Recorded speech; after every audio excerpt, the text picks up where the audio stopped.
the demons call when they do what they do. And now I feel like taking off, find a place with a view. The pain is never gonna stop if it's controlling you. I know that time can heal it all, I just gotta get through. I just gotta get through, I just gotta get through. Cause I feel like taking off, find a place with a view. The pain is never gonna stop if it's controlling you. I know that time can heal it all, I just gotta get through. Sometimes I feel like all is lost, but I know it's not true. I wanna put up all my walls cause I'm not in the mood, but then I cut myself off from the rest of the room. I know that time can heal it all if you're patient and soon it can all be worth it, all the searching. Pain is never really permanent, but damn it hurts, man. I could feel all of the turbulence and it's concerning. I've been searching for a purpose, I hope it's worth it.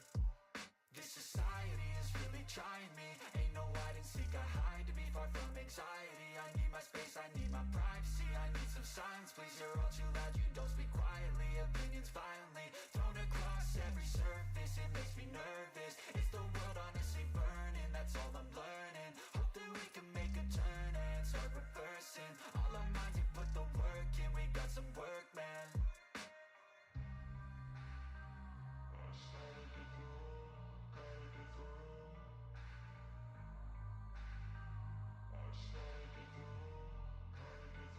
I can hear the demons call when they do what they do. And now I feel like taking off, find a place with a view. The pain is never gonna stop if it's controlling you. I know that time can heal it all, I just gotta get through. I just gotta get through, I just gotta get through. Cause I feel like taking off, find a place with a view. The pain is never gonna stop if it's controlling you.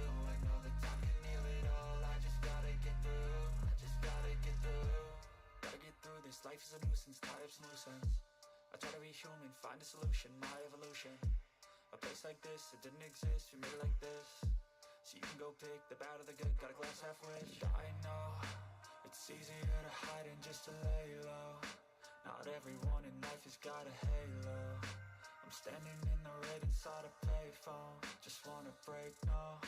I'm not gonna give in, take a last shot, Michael J. Win. No, I'm not a robot, I'm in my own skin. Never get lost when thoughts pull you in. I miss the old you, we died with a purpose. All the energy around me felt nervous, scared I would pop out fast to the surface. Had to cut it off before you made me worthless. Torn apart, I've been torn and scarred. I had a given art, but now I'm thinking smart. I'm keeping up my guard, I'm hiding every card. A royal flush of love, you never know what's hard. With a back to the mat, gonna see where I'm at. I'ma fight like I'm mad, I'ma be something that they can never be me. Nice try, but they'll see I achieve everything while they stay salty.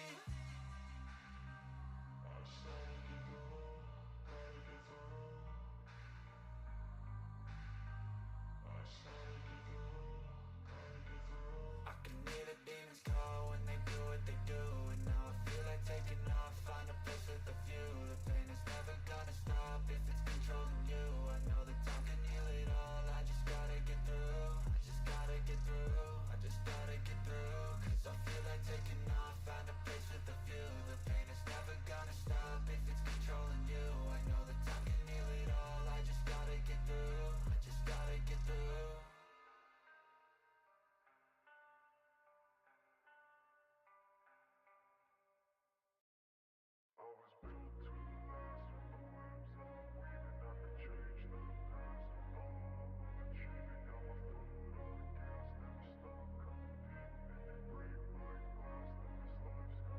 I wanna be the best in the game, invest in my name. Check no restraints, I'm obsessed with the pain. I ingest, I retain, assess and I change. Possessed by the thought I'll be free one day from society's restraints. Money, clout and fame, mud, disease, a plague. We all love to hate, have to play the game, have to make a name. All our insecurities are on display. This is war with the enemy, think that it was meant to be. Living in a time where disease is on every screen. I won't let them fester me, I know most are festering. Negativity is a plague for the mentally weak. No mercy, all I got is working. Never stop searching, never quench the thirsty. I'm toxic and psychotic with this logic, you can't stop it. It's been chronic since I was a boy, so neurotic and chaotic. I'm built to last with the webs I'm weaving. I could change the past with all I'm achieving. Got my foot on gas, never stop competing. If you break like glass, then this life's gonna eat 'em. Make mistakes real fast, then you learn how to beat 'em. If you take off the cast, you can see all the healing. If the pain's in the past, move on from the grave and put your foot on the gas. No, never stop competing, yeah. I've been doing this, I'm on it, I just wanna be iconic. Sipping on a gin and tonic, got me going off when I'm on this topic, yeah. If I ever play, I want it, you know that I'm always honest. Stay away from those who are toxic, keep them out your face, no way, you don't want them, yeah. Don't try to drain my energy, the enemy is everything. It's mentally, unhealthily, spreading like a rare disease. But I won't let it get to me, I don't need your therapy. I can leave a legacy of leading by intensity. Come on, we can fight this, freedom is priceless. Spread just like a virus, living in a crisis. Do you feel courageous? Do you seek greatness? Trust me, you can take it, go on and take your aim. Built to last with the webs I'm weaving. I can change the past with all I'm achieving. Got my foot on gas, never stop competing. If you break like glass, then this life's gonna eat 'em. Make mistakes real fast, then you learn how to beat 'em. If you take off the gas, you can see all the healing. If the pain's in the past, move on from the grieving. Put your foot on the gas, no, never stop competing, yeah.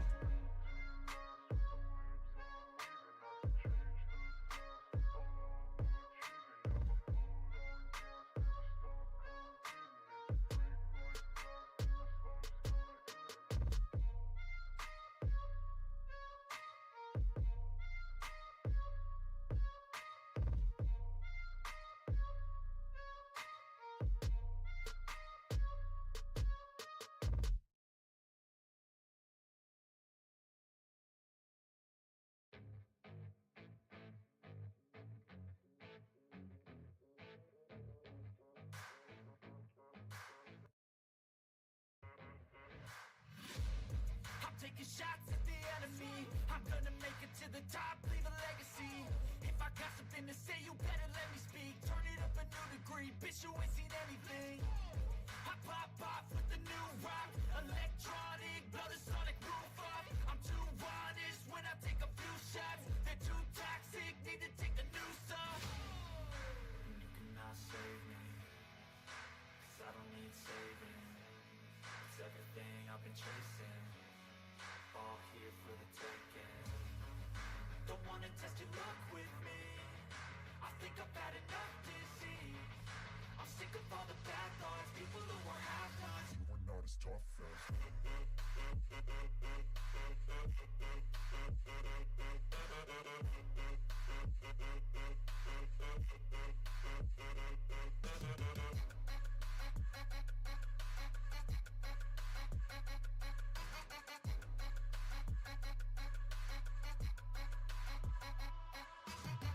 I'm back, you know that I never left. I got tracks and some music that you never guessed. I don't slack, don't lose, learn your lesson yet. When I get to choose what I do, I'm like a weapon. I'm not sharp as many, but got heart, I'm ready to change. Scars to envy, to win large and plenty. I like to play fast, never change back. Calling, I don't pay back, 'cause I'm great at that. Oh, you cannot save me, 'cause I don't need saving. It's everything I've been chasing, all here for the taking. Don't wanna test your luck with me, I think I've had enough disease. Going, Gone by Dick Sporting Goods. Bad thoughts, people who are half-nots. You are not as tough as. Don't wanna test your luck with me, I think I've had enough disease. I'm sick of all the bad thoughts, people who are half-nots. You are not as tough as me. Don't wanna test your luck with me, I think I've had enough disease. I'm sick of all the bad thoughts, people who are half-nots. You are not as tough as me.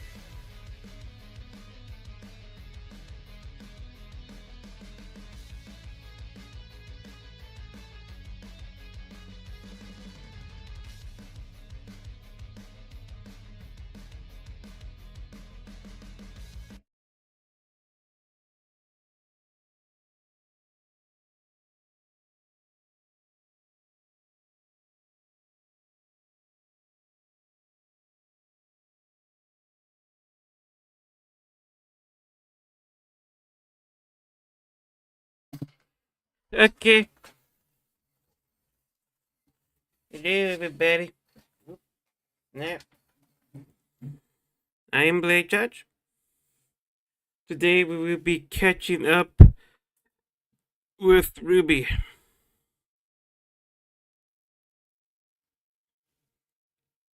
And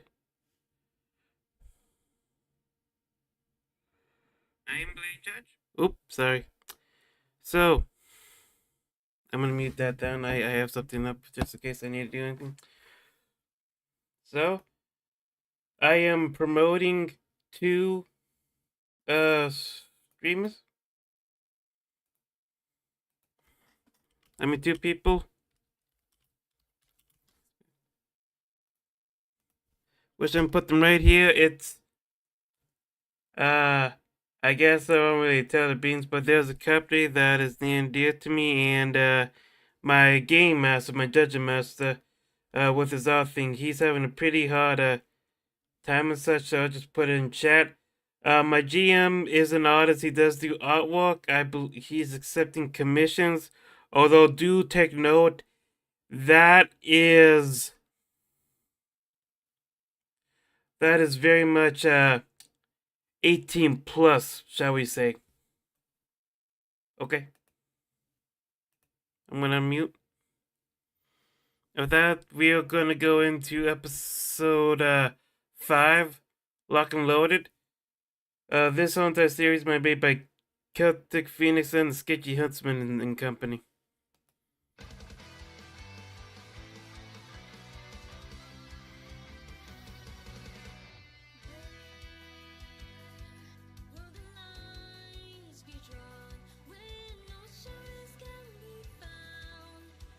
I just thought I may as well just let the... Okay. Yeah, that's good. Okay. I got nothing to worry about.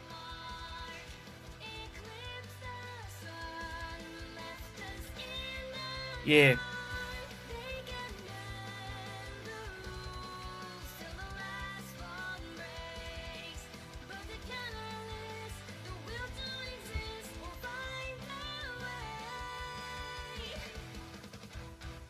So they just did episode 7, just released today.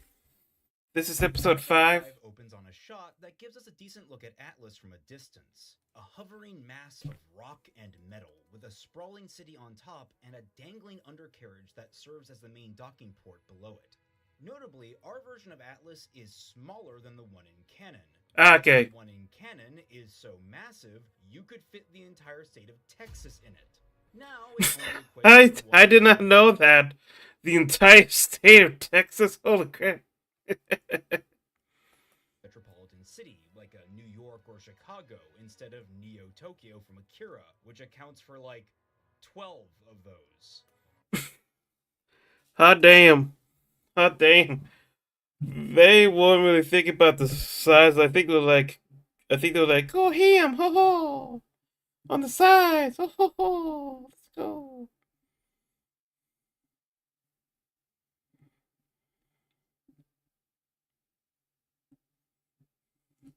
Let's continue. Proportionally, Mantle is much larger and more sprawling, which balances out the discrepancy in the number of elites versus the number of commoners in the setting. Anyway, Okay. the camera pulls back to find RWBY, staring out a window, marveling at the city. In the background, the rest of Team RWBY are in deep conversation with Junior and Team 32, everyone tentatively celebrating their success in the mines. In fact, we can still see the scuff and battle damage on them, but everyone is in a really good mood. Weiss is the only person... That's good. Oh, yeah, just in case anybody was wondering, I did do all the other episodes on my channel in a video format. To notice the apartness RWBY seems to have from the rest of the group. She walks up behind RWBY, brows raised at her, asking, "Everything okay, RWBY?" With a bittersweet sigh, RWBY replies, "It's so surreal being back here." We cut to outside. I thought I heard something.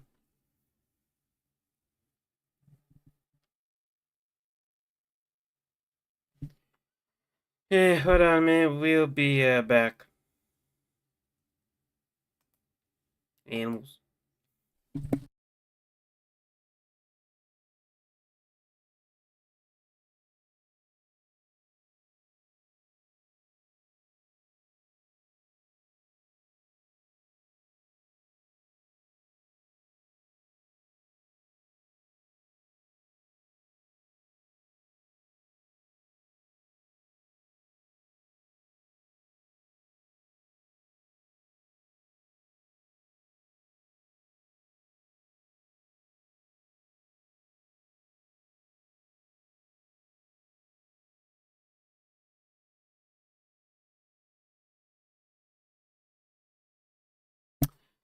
It was a nothing but... where we see they're standing in a hallway of Amity Arena, looking out one of the many windows on its exterior. Back inside, Weiss nudges Ruby's shoulder with her own playfully. It feels like forever ago. Hard to remember, it hasn't been all that long. Ruby turns to look at Weiss, but over her shoulder sees Penny chatting animatedly with Ciel. With a sigh, Ruby says, "Yeah." Looking back to the distance, Weiss frowns harder. "You know, we haven't really had time to talk recently. If there's something on your mind..."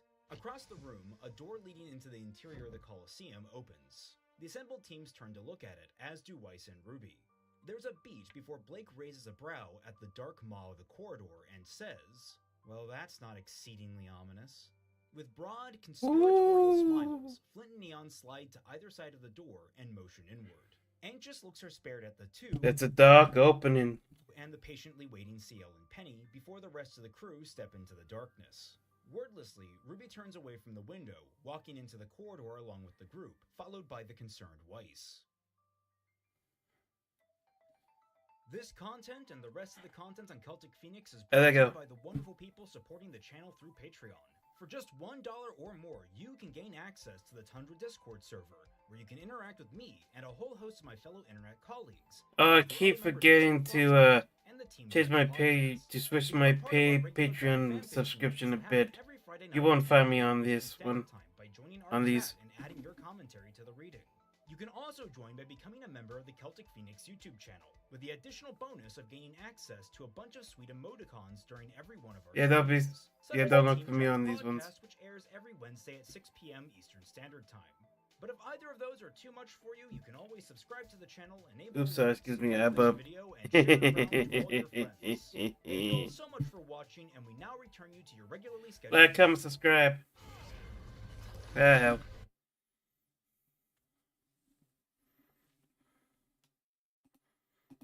And my address there, playthrough. I was debating on getting the YouTube premium stuff, but I'm like, nah, fuck that. I ain't helping out YouTube's greedy. For a brief moment, we're left in the darkness. Then, there's an electrical hum, and the lights of Amity Arena snap to life. Our crew walk out onto the main platform of the arena, where Ironwood stands waiting, with Crow, Winter, and Clover lined up off to the side. Around them, work to modify the arena is already underway, with some gutted stands, light fixtures, and even a missing panel in the floor that's a gaping hole right in the open air. Despite this, much of it remains unchanged from how it had been during the fall of Beacon. All of Strike Team 32 fall in line besides Clover, while Ruby Jr. are lined up in front of Ironwood. Nice. Tall and proud, Ironwood addresses the group. It goes without saying that this arena holds significance to all of us. It's only fitting that we should be able to reconvene here, now, when the world needs to be protected the most. Off to the side, Penny bounces excitedly, holding an open scroll, and Winter rests a hand on her shoulder to restrain the motion. Ironwood continues, "The road you traveled from our first meeting hasn't been easy.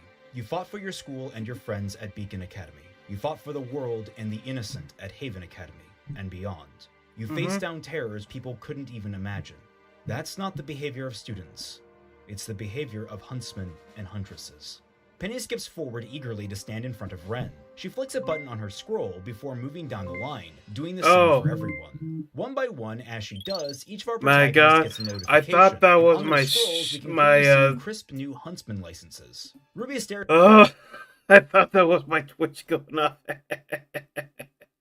At it, somewhat pleased, but the haze hanging over her is not quite clearing. Looking up to Ironwood, she says with a more determined edge, "We are honored, General." Appearing behind the seven, as if from nowhere, Neon and Penny raise several party poppers in the air and pull the cords to celebrate, making everyone flinch. We use a little camera trickery to carry us off to the stands, where the group are now standing among a collection of hors d'oeuvres, individual cakes, and apparent champagne. Off to the side, Flint plays a little graduation theme on his trumpet quartet, and Ciel unenthusiastically blows into a party horn. She follows it up by asking, "Is that what you wanted?" And Penny, delighted, replies, have some more energy, man. "Yes!" Ciel rolls her eyes and tosses the party horn away. Ironwood smiles, appreciating the notion, but lays out some notes before festivities can get into full swing. "We'll just have to look past your youthful exuberance during the exam. Beacon's graduates have always had free spirits." John looks over at Ruby, unamused. "I still can't believe you did that." Ruby smiles sheepishly and shrugs. I mean, technically the exam was over. Ironwood shakes his head fondly. I will warn you, that won't always get you out of trouble. Ruby scratches the back of her head with an awkward giggle as Ironwood drops back into his observations. Usually, Atlas graduates are mentored by a fully realized huntsman, but clearly both of your teams already have one. James gives a glance over to the surprised Crow, who scrambles to shove his scroll away, clearly taking several hundred photos of his graduating nieces in the space of a mere second. Nora glances over niece, to man. You better 32, deal with it. led by Clover, and comments, "Oh, so that's why there's 5.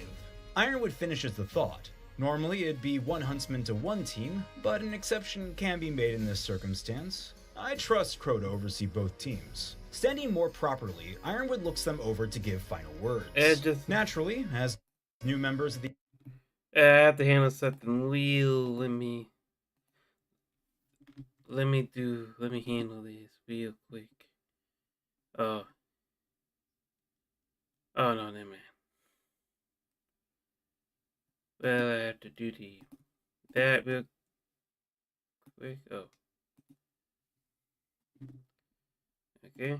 The Elysian Huntsman, you'll be given a generous stipend to repair your equipment and I refit yourselves as you see fit. The group turn to look at each other and slowly realize the absolute travesty their clothing and equipment have become after the battle.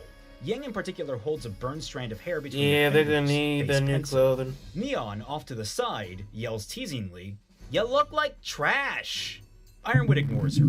In addition, you're all entitled to individual dorm rooms, courtesy of the Atlas military. All 7 look between each other uncomfortably before Ruby sheepishly asks, could we maybe stay together? Without missing a beat, Ironwood rolls with it. Or you could stay together in a dorm.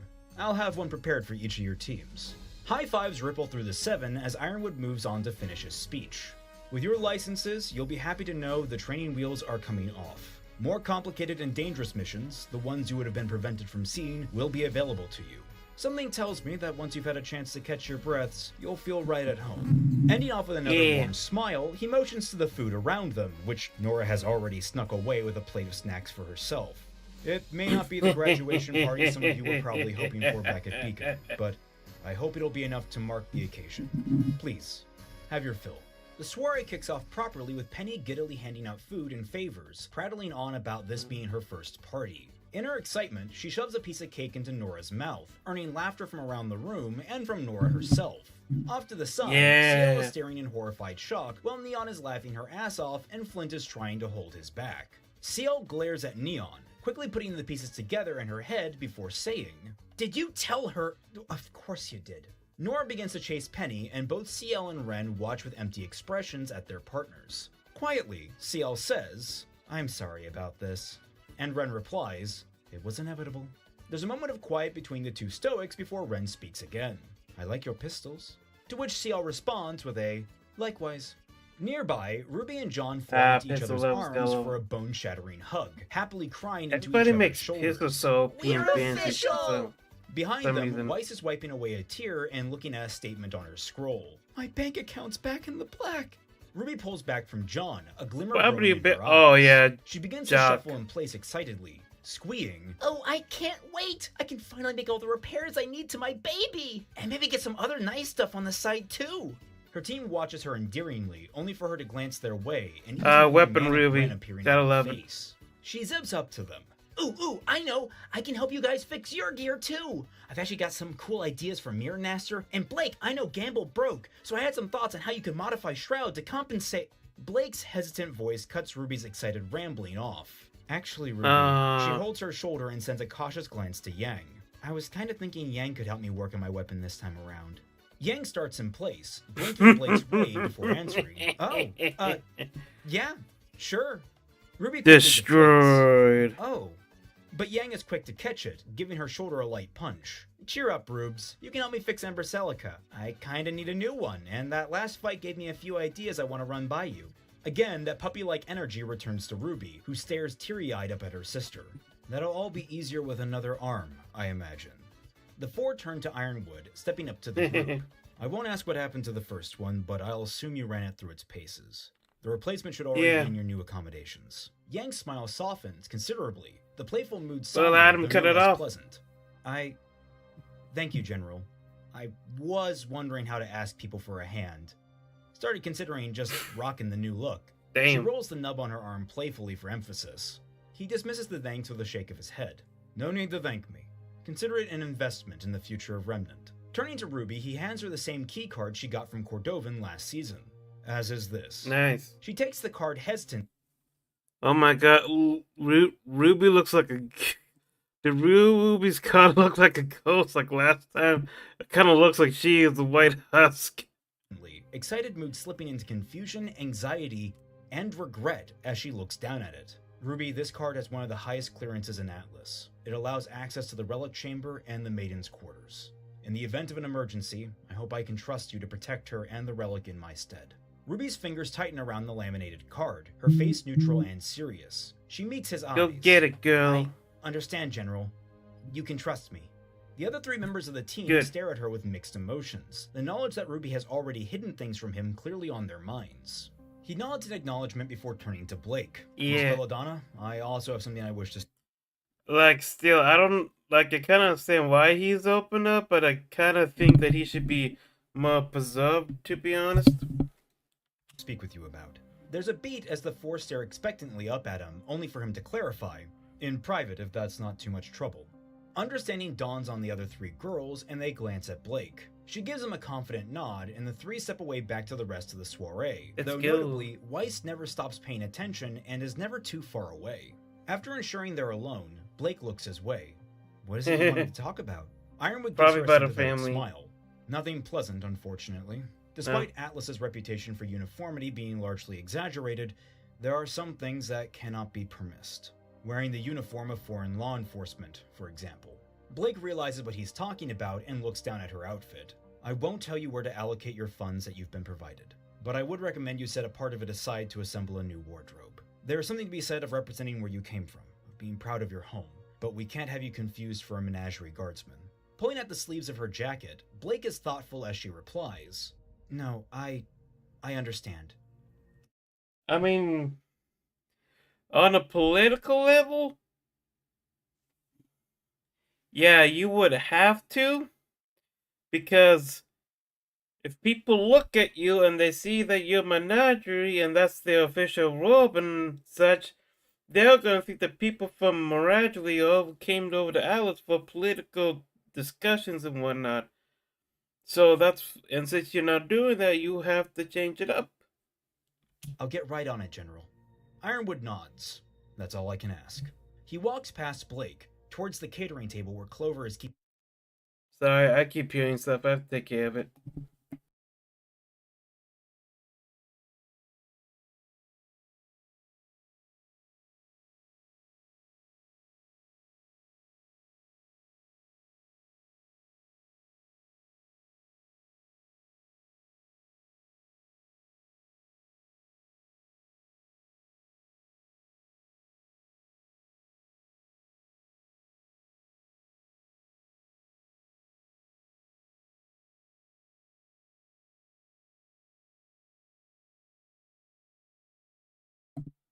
Okay, we're back.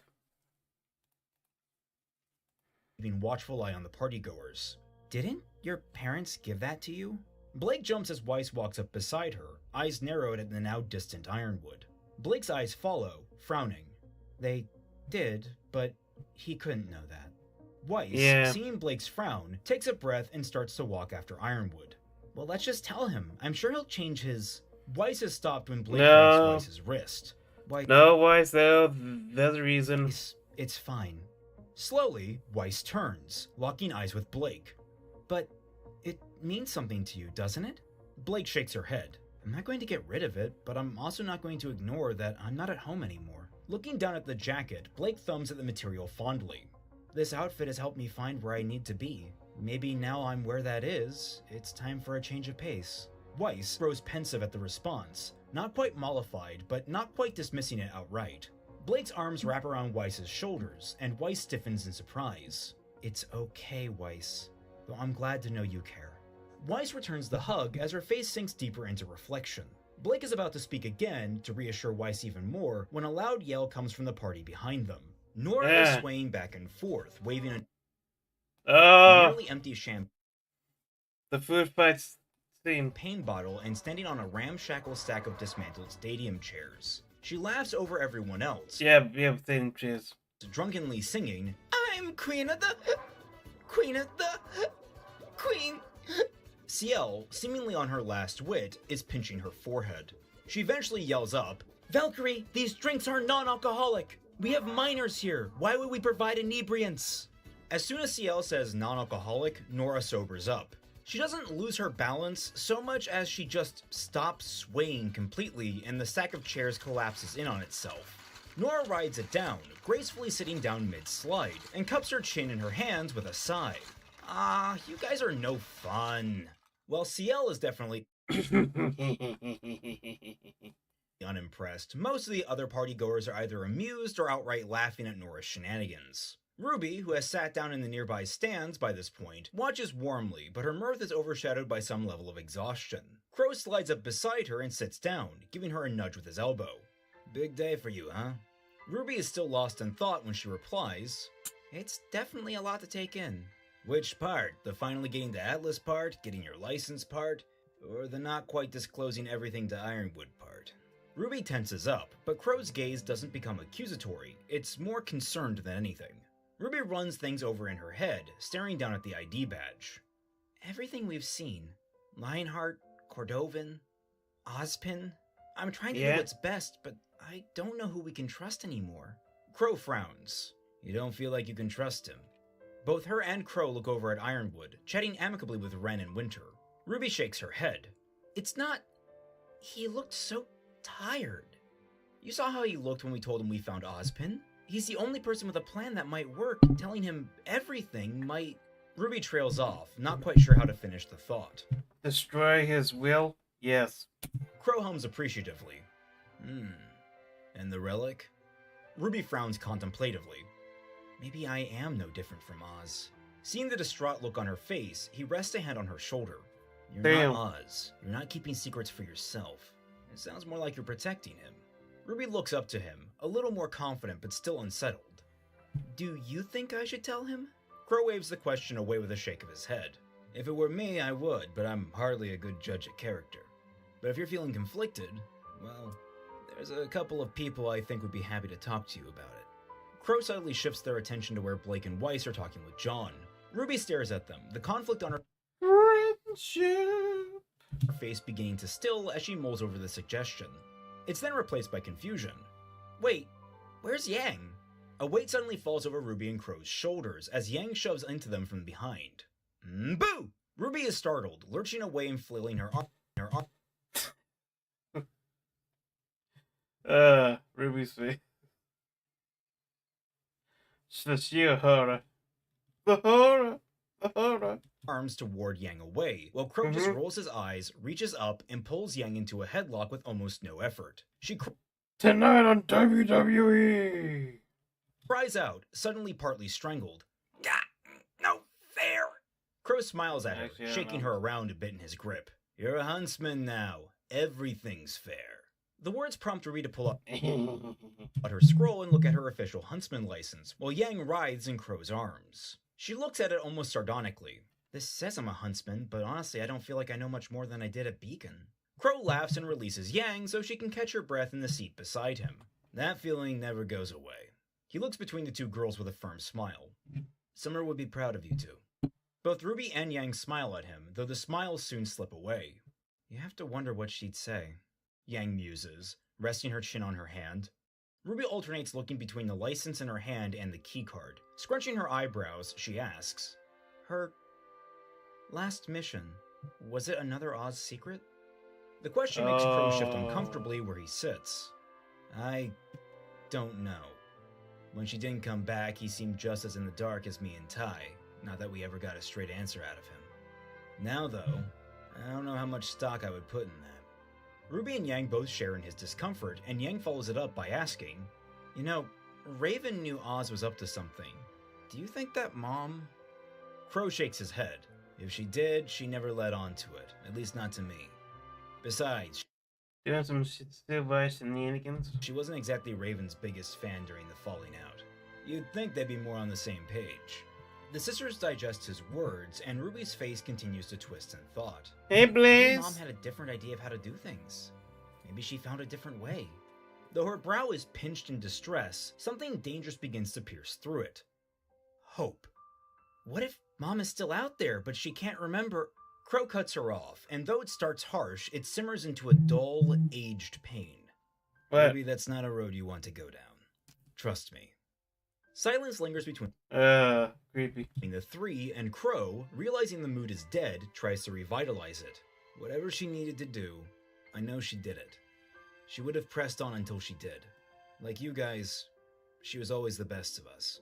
Somber though it may be, some warmth returns to the girls, and Crow opens his arms for an admittedly awkwardly angled hug for the both of them.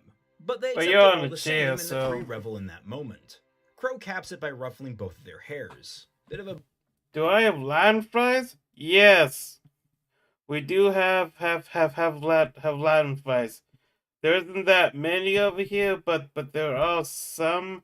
That's probably because people kept killing them and such a lot last time. brat, though. But hey, I like brats.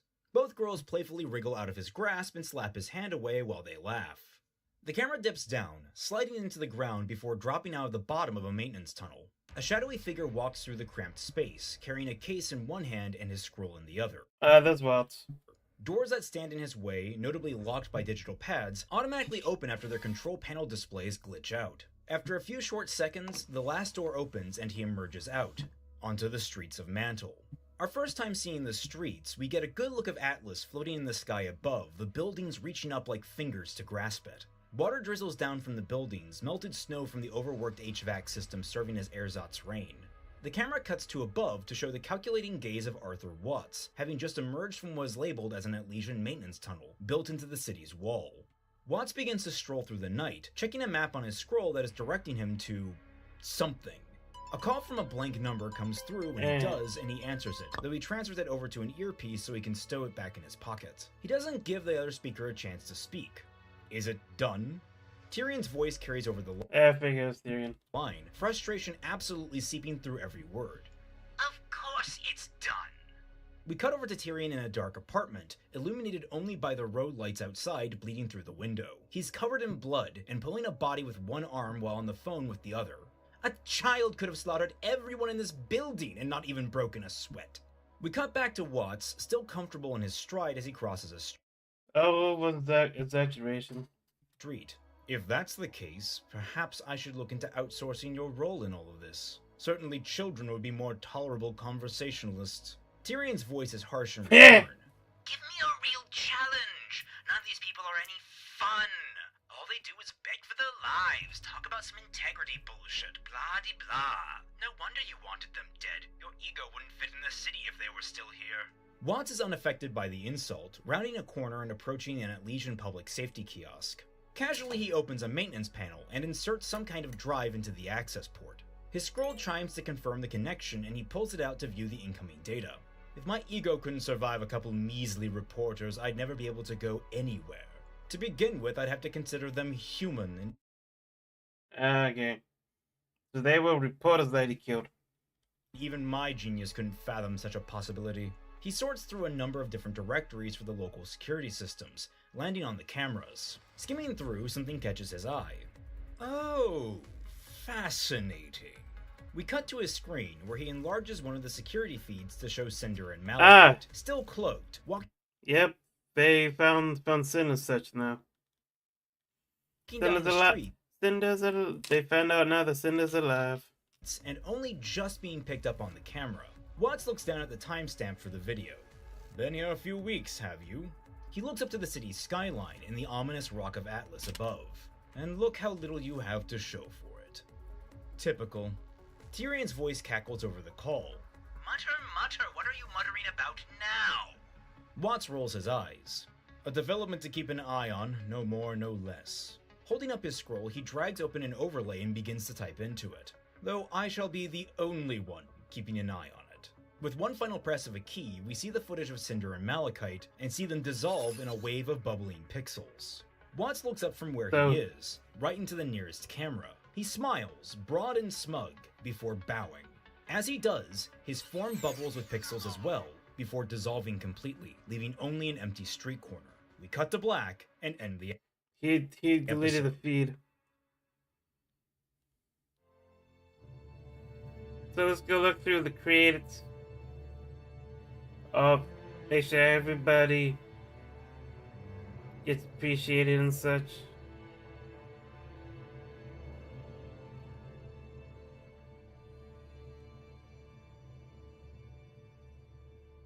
Are you going to Bloomfield today, Mr. Blaze? So we're going to the next episode. Ah, shit.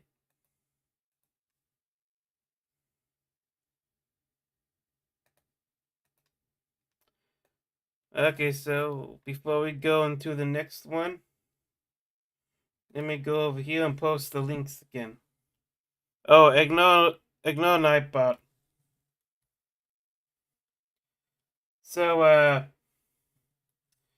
this is the company that I wish to support today. It is the owner's birthday. And the second one is my game master, my dungeon master.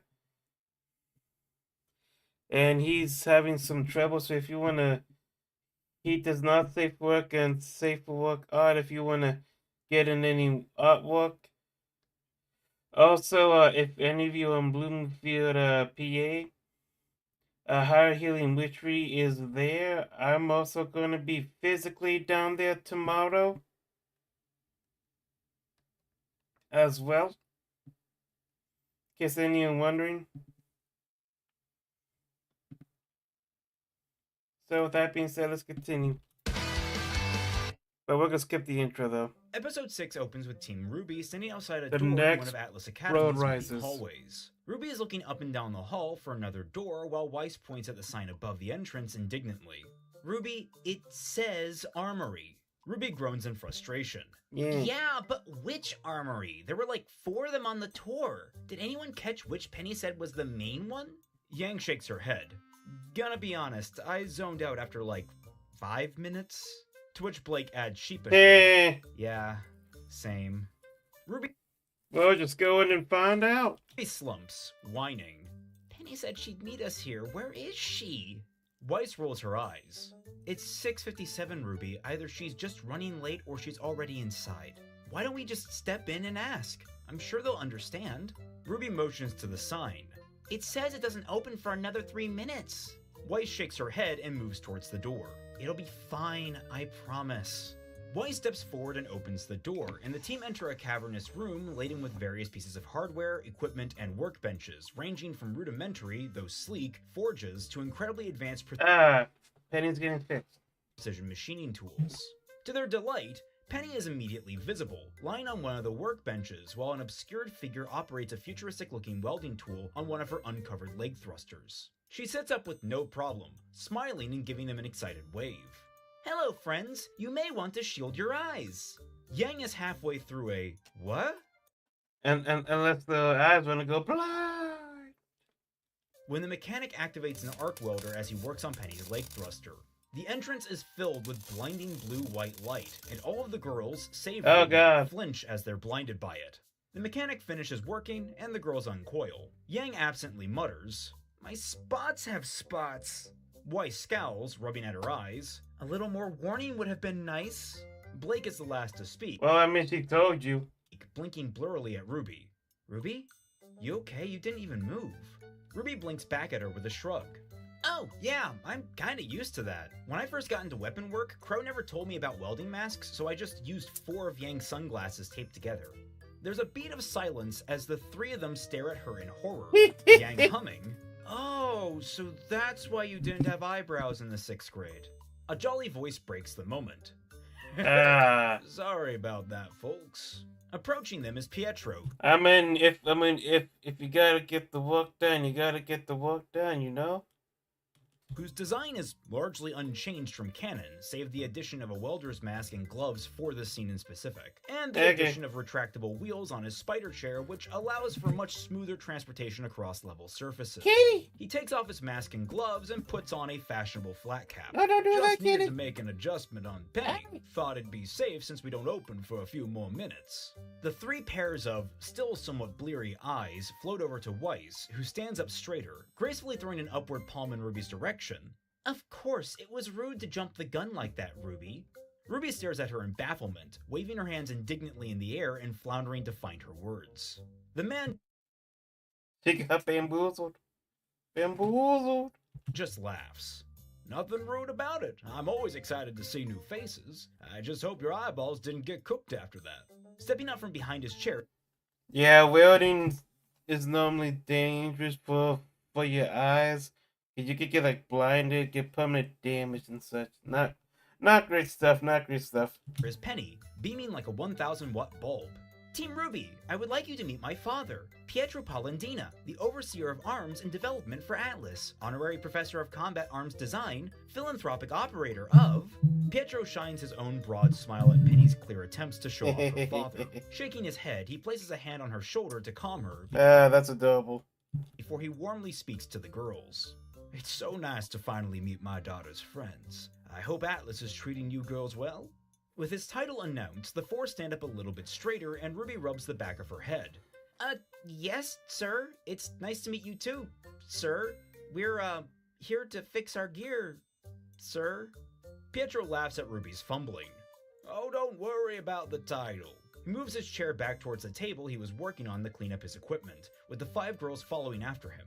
Largely ceremonial these days. Got a younger generation with fresh faces that do all the heavy lifting. I'm just here to make sure nothing important explodes too badly. Most of the time, I'm actually helping the first years find their footing and doing clinic work down in Mantle. Stowing most of the tools and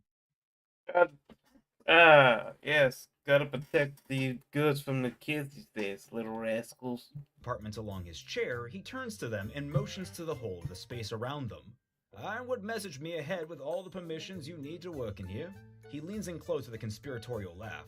But between you and me, I'd have let you four have run of the shop just for being such a good friend to my girl. They all spare Penny a glance, who clearly overheard them, and she waves at them cheerily. He leans back up and moves towards the administrator's desk in the corner of the room. You four be careful now, and if you need any help, I'm always willing to lend a hand. Ruby crosses her arms and nods confidently. We won't need the help. I've got us all squared away. Blake elbows Ruby's side. Don't be rude, Ruby. And Pietro just laughs good-naturedly. Not a problem. I know the type. Come along now, Penny. Let's see how that thruster's handling. Penny hops on her heel and politely chimes. Yes, father. Farewell, Team RWBY. I wish you all the best of luck. They did a really good job on them, I must say. Really did digging that artwork. The four wave the father-daughter pair off before turning to the work at hand. Ruby pumps her arm in the air. All right, Team RWBY, we're about to embark on our most important mission yet. The three look at her with bemusement. You all know what we need to do, so let's get out there and kick some butt. Team RWBY, mission commence! She pumps her fist again, and Blake and Yang join her, mutedly, in cheering. Hi! Weiss rolls her eyes at the goofiness, crossing her arms.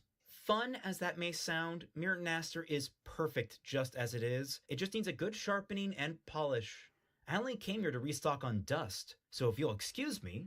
Weiss turns on her heels and begins to walk towards a row of Hey, they took that from Volume 1. Nice. powdered dust dispensers, similar to those seen back in Volume 1. Ruby's voice Hey, I just mentioned that. Hey. carries on after her. Oh, Weiss! What if I make you some speed loaders? Weiss stops in place, thinks for a moment, and cocks her head back towards Ruby. That would be helpful. I'm listening. This content and the rest of the content on Celtic Phoenix is brought to you by the wonderful... Yeah, I do have a Patreon, but don't expect me to be on there. I'm not on Phoenix's people supporting the channel through thingamabob. Patreon. For just $1 or more, you can gain access to the Tundra Discord server, where you can interact with me and a whole host of my fellow internet colleagues, such as the other members of Team Frostbite and the Team Jacked podcast. Which is how I got in, which is what I'm a patron of. Become a part of our regular bad fanfiction nights that happen every Friday night at 10 p.m. Eastern Standard Time by joining our chat and adding your commentary to the reading. You can also join by becoming a member of the Celtic Phoenix YouTube channel, with the additional bonus of gaining access to a bunch of sweet emoticons during every one of our streams, such as the Team Jacked podcast, which airs every Wednesday at 6 p.m. Eastern Standard Time. But if either of those are too much for you, you can always subscribe to the channel, enable alerts, like this video, and share it around to all your friends. Thank you all so much for watching, and we now return you to your regularly scheduled fixing. We cut over to a work table with Ruby rubbing her hands eagerly and Yang standing beside her. Standing straight and coughing into her fist, Ruby very delicately holds out her hand and closes her eyes. Yang, Ember Celica, if you will. Yang places the singular bracelet in Ruby's palm. I only brought the one, she explains, flexing her new golden robotic arm. And this time I'm opting not to go built-in. Hard alloy all the way through. Ruby nods appreciatively and places the bracelet down on the table, activating the mechanism so it pops into full form. She pulls over a large magnifying glass and inspects it thoroughly, humming and mumbling to herself, running through different small problems and concerns that might need to be addressed. Yang's brows narrow as Ruby mutters, eventually saying, "You know, I really just need a replacement for the..." Before Ruby bolts straight up. She nods confidently and says, I see. Well, in that case, back to basics." Yang only gets one Damn, getting roasted by your own sister. horrified moment to realize that Ruby wasn't listening to her at all before Ruby reaches down and in a single smooth motion dismantles Ember Celica all the way down to its base components. The parts spill out from each other in a crude pyramid, Yang watching with bulging eyes. We cut to Blake, who is lining up Shroud, Blush, and Wilt on her own workbench, looking at them pensively before we can hear Yang shrieking, "Ruby!" Blake turns in their direction, only to see Yang storming off over to join Blake instead of hanging around her sister. Yang is muttering to herself, "I'm not going to kill her. I'm not going to kill her. I'm not going to kill her." As Yang sits on No, do it. We want to see you do it. a stool in front of Blake's station, Blake asks, "Yang? You okay?" Yang snaps up to look at Blake. She will never be okay from this point forward. "I'm not going to kill her. I mean, yeah, I'm fine. Yang lets out a frustrated sigh.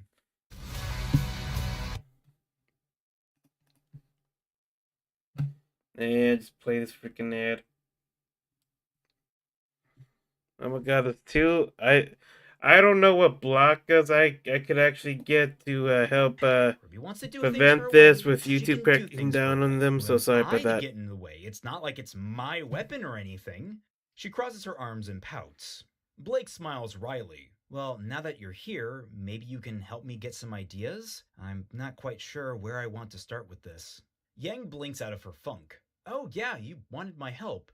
She looks down at the three weapons and slowly begins to frown, particularly looking at the glinting red blade. For a moment, the sheen from the overhead lights glints in a way reminiscent of Adam's old mask before flickering back. "Are you sure you want to use that?" Blake's face remains neutral as she very hesitantly rests a finger on the red metal. "I am, Crap. but I'm nervous about it." Looking up to Yang, she asks, "Does it make you uncomfortable?" Yang stares at the red blade, the fingers on her mechanical arm flexing open and closed. "A little bit, honestly." That's when Blake begins Well, I did try to kill you with it and stuff, so yeah. to frown, and Yang picks up on it almost immediately, rushing to stymie that. "Maybe run me through why? That might help." Blake stays pensive, even as her shoulders relax just a bit. "Back when the White Fang started to shift focus, You mean become murderers and terrorists? protests started to turn more violent. Sometimes we were just protecting ourselves, other times, I won't say we were always in the right, but it was definitely a point of concern. We started to arm ourselves with whatever we could get our hands on.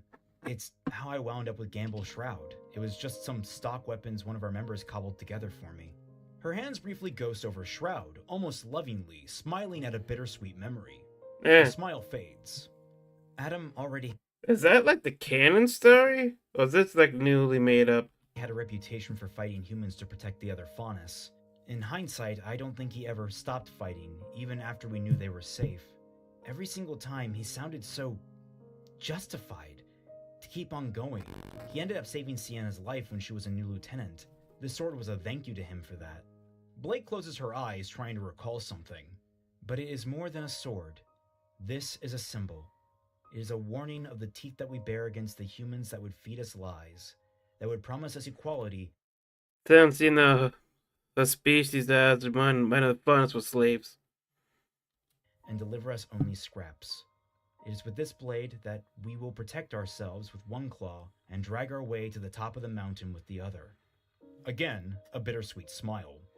She always gave good speeches. Yang watches this, clearly engrossed in Blake's words. So, where are you going with this exactly? Blake's face... Ooh, she could have combined them all together? Ooh! Drops back to neutrality, re-examining Adam's weapons. This blade was made to protect Faunus, to protect everyday people from the cruelties in the world, and it was twisted into a weapon of revenge. She makes a show of gripping the handle of the blade and spinning away from the table, swinging it down in an uneven slash. Staring at the wobble it has in her hands, Blake finishes. Maybe I can use it for what it was supposed to be, not what Adam twisted it to be. Eyes glued to Blake, Yang slowly comes to a stand beside her. Symbolism. Silently, through only nudges and body Symbolic. language, Yang asks Blake to hand the sword over, and she does after only a moment of hesitation. Holding Wilt by its grip in her left hand, she runs her robotic hand across the blade, inspecting it even as her fingers begin to tremble and jitter across it. She pulls her hand back into a fist, still trembling, but she turns to Blake with a smile that says everything. It's good metal. No. Just in case nobody's aware, Adam, the one that they talked about, he cut off Yang's arm. No use letting it go That's why she has a robo arm. to waste. Blake brightens almost immediately, and Yang nods over to the workbench. Come on, I've got a few ideas. She rests the blade beside the other pieces as she starts talking. So, we should probably keep it kind of similar to what you're used to. The camera slowly pans away from them to where Ruby and Weiss are sorting through a pile of metal sheets. Ruby crinkles her nose at one as she inspects it, but smiles broadly at the one Weiss waves in front of her. Ruby takes it, it obscures the camera, and time cuts forward into a playful, music-only montage covering Team RWBY's work to re-equip themselves for their career as The hunters. light blinds me. Oh. We see Ruby and John talking in a hallway, with him opening his shield and Ruby taking avid notes at its function. We then hop over to Yang examining Blush, accidentally ejecting the magazine which Blake scrambles to catch. Following that is Weiss in the workshop, taking careful measurements of Mir Nasser's cylinder before double-guessing herself and measuring it again. The next segment I do that so much with measurements at times, I swear. appears from the perspective of a security camera. Dang you, Warhammer 40k! Looking in on Roman and Neo's apartment. Neo jumps in surprise as Yang and Blake arrive for a visit. The footage cuts forward to show the three of them having a cup of tea together, and then cycles through different days as different combinations of Yang, Blake, Ruby, Ren, and Nora visit to play various games together, from cards to Jenga to Remnants of the Game. Then we slip away to a mall, where Ruby is about to walk into a clearance store which appears to be a mix of a Hot Topic and an army surplus, before being stopped by Weiss and Yang, both of whom shake their heads at Ruby. Ruby is dragged by her cape, practically kicking and screaming, towards the higher-end stores, with Blake in tow laughing into her knuckles on the way. We flip So it's like a fancy store then? to Ruby trying on different outfits, and showing them off to her team outside the changing room. Oh, that's a nice one right there. Suffering the whole time despite their Nice. generally positive responses. The one time she seems really happy is with an incredibly rugged utilitarian look, save for her signature cape. But the rest of the girls clearly disapprove. With a silent groan, Ruby walks back into the changing room. From there we jump to the perspective of Ruby's scroll while they're eating at the cafeteria, looking up at her through the glass as she cycles through different missions. Her face shifts in time as she reads the descriptions and parameters, sorting through the various options as she goes. When she scrolls up, we transition back to the Oz apartment where Ruby, Yang, and Nora are visiting. Roman arrives to middling conversation from Ruby and Yang, while Nora seems a lot warmer by comparison. She playfully feigns punching him in the gut, then actually does twice when he flinches. Ayo. He basically doubles over in pain, but just smiles and bears it. Time skips forward to Roman challenging Ruby, then Nora, then Blake, then Weiss to games of chess, which she is very smug about winning, though less so each time. We return to the armory, in But why? particular its Ford, Oh, that's because it's the Ospen in him. with Blake. She is sitting at a drafting table, working on the schematics for her new weapon. Sitting back pensively, she chews on the end of a pencil after becoming stuck on some aspect of it. Yang, passing by with a crate of supplies, takes one glance at the schematic. Leaning over Blake's shoulder, she reaches over and gently removes the pencil from between Blake's teeth. She draws a few quick lines on the schematic, nods in satisfaction, and places the pencil back into Blake's mouth. It falls out shortly Like, here's your toy back. after because Blake's mouth is parted in awe at the obvious solution. As Yang walks away, Blake shoots her an appreciative smile. Yang approaches RWBY and Weiss, dropping the crate for them and getting passing thumbs up from RWBY as she helps Weiss pour molten metal into a cast. Weiss's hands are trembling with uncertainty, out of her element, and almost spills the pot before RWBY steps in to steady her arms. From here, there's a brief moment where we cut away to the girls returning to a very sparse dorm, only to flicker through a sequence of them adding small bits and bobs that bring small amounts of personality to the space. Yes, I do love doing that. This includes a moment where Yang tries to park the still damaged Bumblebee inside before Weiss drags her back into the room by the ear and makes her remove it. The next jump is to Blake examining a collection of one-headed firearms, carefully laid out on the desk of a shooting range by a proud-looking John. She draws one with a John, you don't use guns. Why are you there? digital readout and lets loose a few rounds. She seems pleased until RWBY walks over to them, face clearly unamused. She lifts a magnet to the side of the pistol, and immediately the readout blue screens. Blake and John blink at RWBY as she takes the gun, points it down range, and demonstrates that it refuses to fire. Then RWBY drops the magazine, racks out the remaining round in the chamber, and carelessly tosses it before moving on, leaving John to catch She knows better. She knows that smart guns, they ain't cut out for magnet life. the blue screened firearm. We return to the changing rooms at the mall, where Weiss is trying on different outfits, always satisfying 2 of her teammates, but never all 3. The only outfit that gets universal praise is a tuxedo. Weiss, however, finds it limits her movements, bunching up around her shoulders and knees when trying to do basic wide gestures. She shakes her head and rejects it herself, slipping back into the booth. We have one more visit to the Oz apartment lounge, as Neo is A hard laugh. cheerily waving Yang and Weiss off. The guards outside close the door, and Neo physically slumps, as though drained. We can see her tired face when she turns to the side, and she stands there for a second disassociating, before her eyes flicker up towards the camera. A second later, she rips her eyes away, and walks back into the room before we leave the scene. Back at the changing room, it's now Blake's No, don't. cycling through her own different wardrobe sets, the first set of which she's so heavily bundled she can barely move, and she soon falls over. This results in her teammates looking at each other, and they help her cycle through a series of more practical winter outfits, some with more layers, some with Ninja. less. We transition back to the workshop, panning over to Weiss and RWBY inspecting one of Weiss's new speed loaders as the two comedically approve of each other's work with over-exaggerated goofy formality. Deal. Sliding past them, we find Blake and Yang staring at their worktop, Blake's incomplete weapon just out of frame. Yang's face is pensive, staring down at the schematics in frustration, while Blake is fondly watching Yang with amusement. Background characters. After a lingering shot, there's a moment where Blake's expression goes from fondness to something warmer, which seems to catch her off guard. Blake blinks, and her eyes begin to flicker around as she becomes lost in thought, cheeks beginning to pink. This is cut off when Yang lets out a breath and shakes her head. Blake is knocked from whatever thought she is having. When she looks down at the schematics, it dawns on her how tired they both are, and she seems to shake her head in solidarity with Yang. Our last major moment in the montage takes us back to the changing rooms, where Yang is showing off outfit after outfit with flair. Weiss and RWBY are generally that flair is explosive. Damn, all those 10 out of 10. Showboating, but Blake is clearly enjoying every outfit Yang tries on. Yang actually blushes at some of the praise and shyly tucks a bit of hair behind her ear. Her hand brushes past some of the damaged ends and her smile flattens out. The finger curls around the lock and tugs it so Yang can get a good look.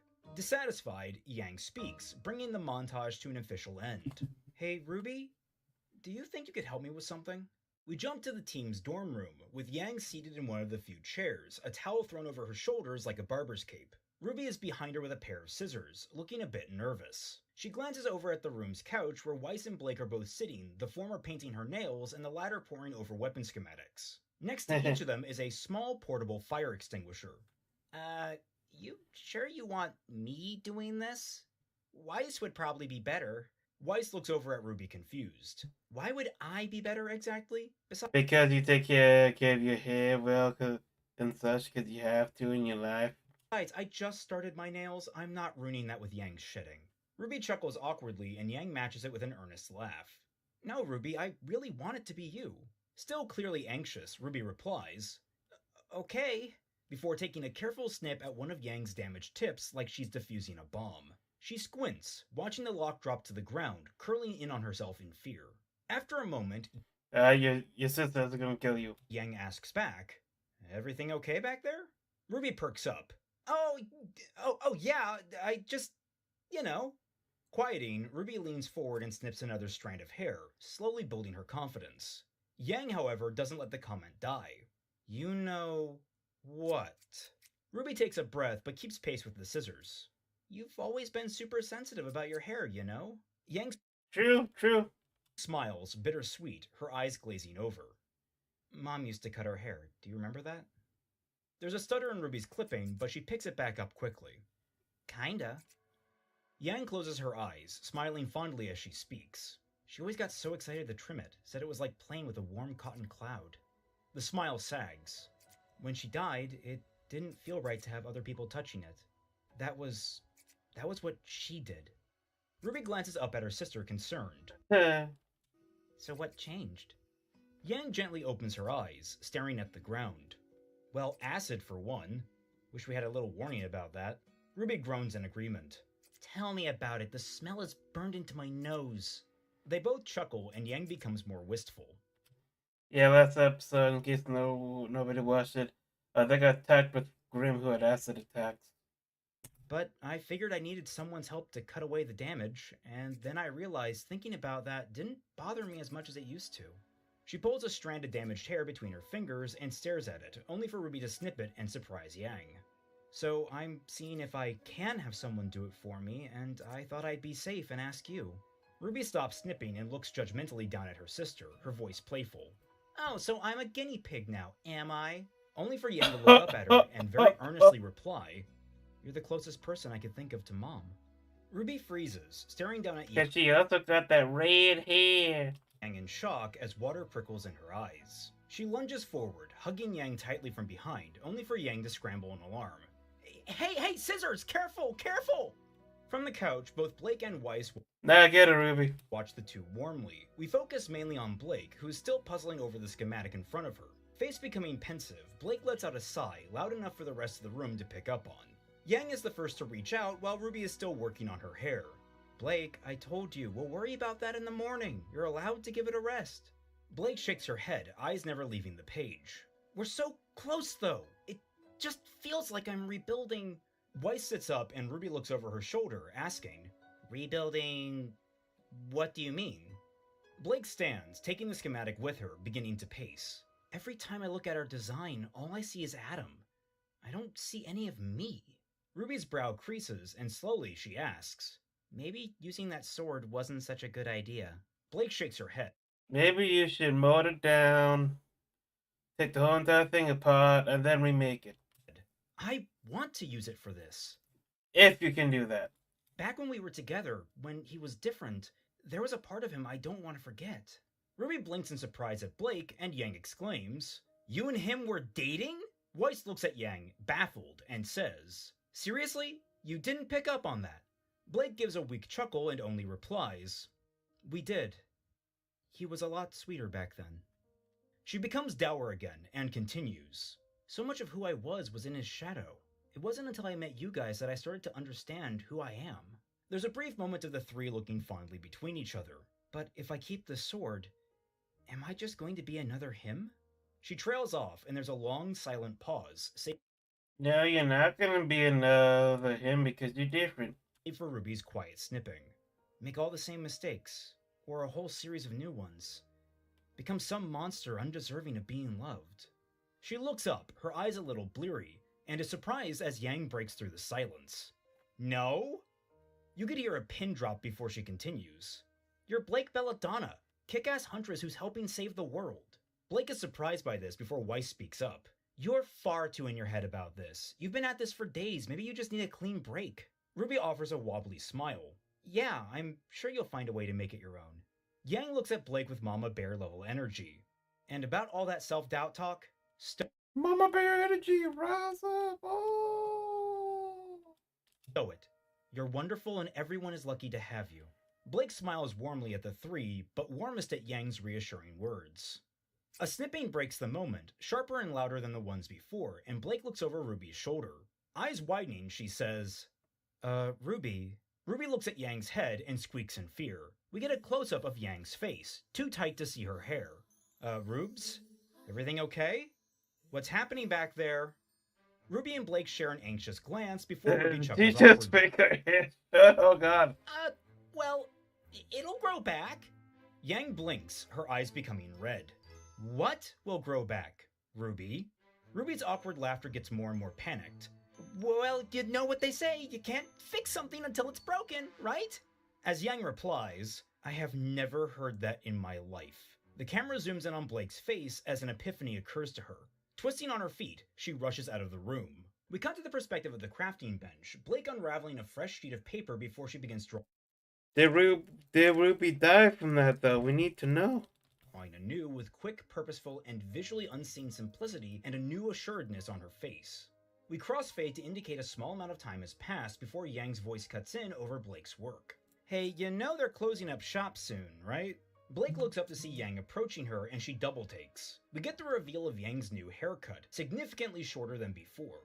Yang catches Blake staring and rolls her eyes, clearly embarrassed. Don't say anything. Ruby, I said I was in for change. I'll live with it. Blake eases off the table. Oh, I was going to say it looks good. Yang blinks at Blake and scratches her neck awkwardly. Oh, thank you.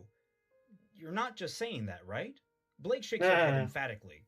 No, really, I think it suits you. Yang's face brightens. Really? Well, thanks. There's an awkward silence as the two stare at each other before Yang motions to the table. So... Blake looks back to the table and waves Yang over. Right, so I was thinking about our problem. Yang cocks her head, looking at the new design. Yang. Blake then elaborates. I think we were overthinking everything. Yang nods, scratching her chin. I mean, possibly. Asks, this is what you want to make? Confidently, Blake answers with a grin. I'm sure. Yang, seeing the conviction on Blake's face, smiles back. One question. She grabs a plasma torch from the bench and lights the flame with a manic grin. Can I do it? We jump to outside Atlas, looking at the horizon where the sun is rising low in the sky, indicating the start of a new day. We get quick snippets of Team RWBY putting on their new ensembles, all to heroic, swelling music. It ends with them checking their weapons over. Kingdom Hearts. RWBY running crescent rows through its transformations before holstering it and sliding on a pair of high-tech goggles. Wise adding her speed loaders to her belt pouch and checking the brake mechanism on Mutant Astra's cylinder. Yang opening and closing the improved Ember Celica 2.0, putting their triple barrels and buckler on full triple barrels display. And finally, Blake, checking over the operation of her new weapon, Deadly Nightshade. Easily the most drastic change of anyone in the group, Deadly Nightshade is a synthesis that fuses the concept of both Adam's and Blake's previous weapons. It effectively serves as a longer version of Gamble's Shroud, using Wilt's red-stained sword as the base for a new folding gunblade design. The sheath is a combination of Shroud and Blush, becoming a secondary longsword for Blake to wield, while also housing a shotgun that can launch the main blade and be used independently. The change in length, balance, and armor will naturally That's pretty neat. require Blake to adapt fighting styles, which we'll get to see as Volume 7 progresses. The four, lined up accordingly, walk through one of Atlas's hallways. I like that. I like these new outfits. Ruby's outfit is Ice Queen outfit based. I actually think a lot of them might be actually. It opens onto an airship pad, casting them in daylight and letting us see them fully assembled as true huntsmen for the first time. RWBY smirks and turns to the other three. You guys ready? Receiving a round of nods, RWBY pumps her fist in the air and walks towards the waiting Manta, shouting, Banzai! The other girls follow suit, walking into the camera. As the camera frames RWBY's face, we fade in on a profile image on her scroll. Ironwood is in his office, looking at it, contemplative. He scrolls up, revealing full reports for each of the girls, as well as Junior, Roman, and Neo. Without looking, he asks, This is everything you could find? Winter, who is standing at attention in front of his desk, replies, Yes, including everything I could find on my sister's absence. After a pause, she asks, Are you worried, General? He replies absently, almost a mumble. Just being pragmatic, specialist. That'll be all. Winter gives a salute and leaves as You don't trust him. Ironwood turns in his chair to face the window, still scrolling through the reports. The episode ends as a manta flies off into the distant sunrise beyond the windows. Cut to black, end of episode. Alrighty then.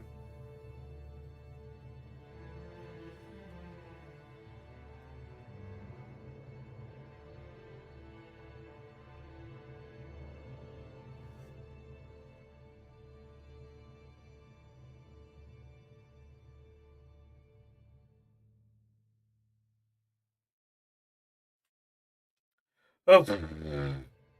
Wait, no. Yeah, okay. So we're gonna go back.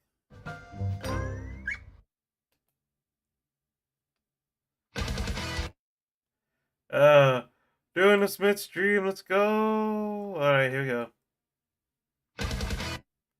Okay. So I will be back.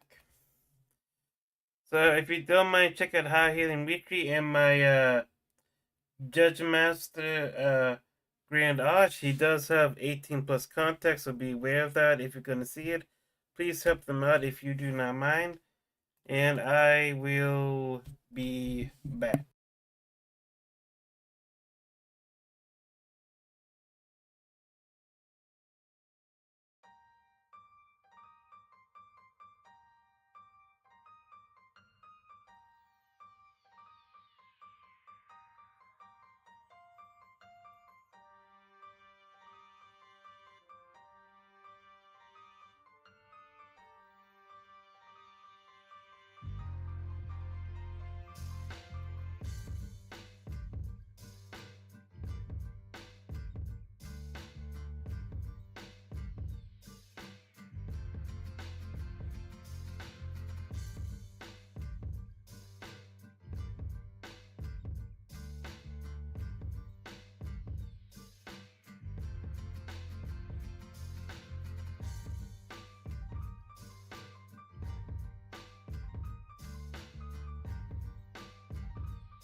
Alrighty.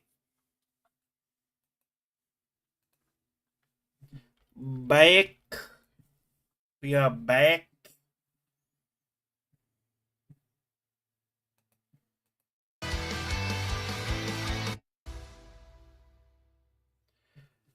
So after this one's done, we're all wrapped up. Episode 7 opens inside the main hub for Atlesian Huntsman, a room featuring numerous mission boards and space. Oh, I like that guy on the far left. I like his outfit. I like it a lot. For large debriefs. I like his design. Huntsmen mill about the room, gathering assignments or coordinating or just having water cooler talk, but we focus in on the main entrance to the room, a large sliding double door. It opens, revealing Team RWBY, who are slumped with exhaustion and covered head to toe in soot. RWBY They need a big bath. coughs, expelling a black cloud before dragging her feet through the entryway and lifting her goggles off her face. The rest of the team follow, and RWBY turns to them in embarrassment, pumping her arms as best she can. That's one way to start our career, with a Yang! Yang stares Damn, that was corny. deadpan at RWBY before asking, Weiss, is sororicide legal here? Weiss blinks at Yang, sighing. Sadly, no. Blake walks up beside I have no idea what that is. them and raises a hand. All in favor of someone else picking our missions? RWBY balks as the other two raise their hands. But I am literally your leader! Blake shakes her head. We're graduating. And none of them approve. We're a democracy now. Yang hops up. That's right. Weiss, you choose the next one. Weiss rolls her eyes in amusement. That didn't exactly sound like a vote, but sure, whatever. RWBY I mean, it's better than whatever they did. pouts. Weiss, please, I swear I'll pick a better mission next time. Did you guys come out of a coal mine? Looks like it, don't it? John's voice catches their attention, and the four girls turn to find Junior arranged like Team RWBY from the last Nice. I love Noah's the most. episode, proudly showing off their new outfits. After a beat, RWBY asks, Why are you standing like that? John quickly deflates. No reason. Weiss waves a hand their way. You three are certainly getting a late start. Nora waves a hand back in dismissal. What? Nah! We just got back. We're on break right now. Damn. And they came out unscathed. John's excitement roars back to life. Yeah! There's a whole bunch of great missions people don't want to do. We got our whole week filled out. No problem. RWBY cocks her head to the side. That does sound like a problem, but good thing that they had to take him on. So, what are you guys doing? John's eyes light up. Only the coolest thing in the world. We smash cut to John in a safety vest, holding a stop sign and leading a line of children across one of Mantle's roads on their way home from school. Ren and Nora help along the length of the line. Ah, those kind of missions. Okay. Well, at least somebody's doing it. With Nora holding one kid's hand and Ren carrying another on his back for a piggyback ride. John watches the kids march past in an orderly fashion, big smiles on their faces. Nodding to himself with a fond sigh, he says, community service. With the kids safely across the road, John... Oh, damn, that was my joke. Damn. That's okay, though, I think. Yeah, I don't want to know what else wants to do it. It's just community service. But they still should do it, though. joins them, where a few mothers or older sisters are waiting to pick up their kids for the rest of the walk home. Though, clearly, several of the women are very smitten by John's handsome appearance. One of the women steps forward and Get your ham going. Do it. quickly shoves a casserole into his arms. He accepts it nervously. Thank you so much. The woman takes her child's hand and walks off, leaving John to mumble, "Fifth one today." Nora and Ren wave off. Hey, she wants to wed you, man. She wants the tea. She wants the nuts. The last of the kids, one of whom gives Nora a surprise hug that she warmly returns. The three huntsmen stand and watch the kids go, proud at an honest day's work, when a new voice cuts in. "What are you guys doing? Pup Patrol? Really?" They turn to find Flint looking at them with a raised brow. Behind him we can see Mantle's wall, one of the large doors closing shut as a hover truck passes through. Neon is waving the driver off before skating up to Flint. She takes one look at the way Junior is dressed But nobody else is doing them, so yeah. and chokes down a snort of laughter. What's with the getup? Did someone put you up to this? John frowns, confused. No? Flint and Neon share a look of disbelief before, very flatly, Flint explains, "You guys lose a bet? Huntsman wouldn't be caught dead doing cross-guard duty." John closes his arms. Then why is it on the board? Neon shrugs, skating forward into John's face. At, like, the very bottom, right next to getting cats out of trees. Pirouetting away to skate circles around them, she continues. City job ads get tacked onto Huntsman boards, but no one seriously does them. Nora scratches her head. Well, someone has to. To which Flint responds. Yeah. Yeah. Other people. First years, militia, whatever. Not Huntsman. He points back towards where the truck was. We gotta focus on more important work. Leave small time to small time while we keep these shipments safe from Grimm. Shaking his head, John's brows narrow. This isn't really small time. It's important work, and there was no guarantee someone was going to do it. Neon, still lazily circling the group, waves her hand with a pshaw. All those jobs get covered eventually. It's no biggie. Flint elaborates. The important work is keeping people safe and to Oh. So they do get done. Just takes time. do that, Atlas needs to be strong. Helping someone cross the street is nice, but that comes after making sure everything's stable. Nora looks around at the relative peace. Things look pretty stable to me. Not entirely sure what you're talking about. Ren, surprisingly, speaks up, chinning his hands as he thinks out loud. I suppose I can see his meaning. This may not be the best way to apply our skills. Looking to John, Ren raises a curious brow. Technically, yeah, that is true. Perhaps we should consider taking on more substantive missions. Neon skates behind Ren, resting her How much do these pay? These just pay you anyway. paws on his shoulders and proudly grinning. Tall, green, and handsome gets it. You guys could, like, shadow us if you want. On a real job. Ren locks up at the touch, and Nora pointedly glares at Neon, stepping up to peel the other girl's hands away. These Don't you touch his man. You're gonna get hammered, and you're gonna get some flying.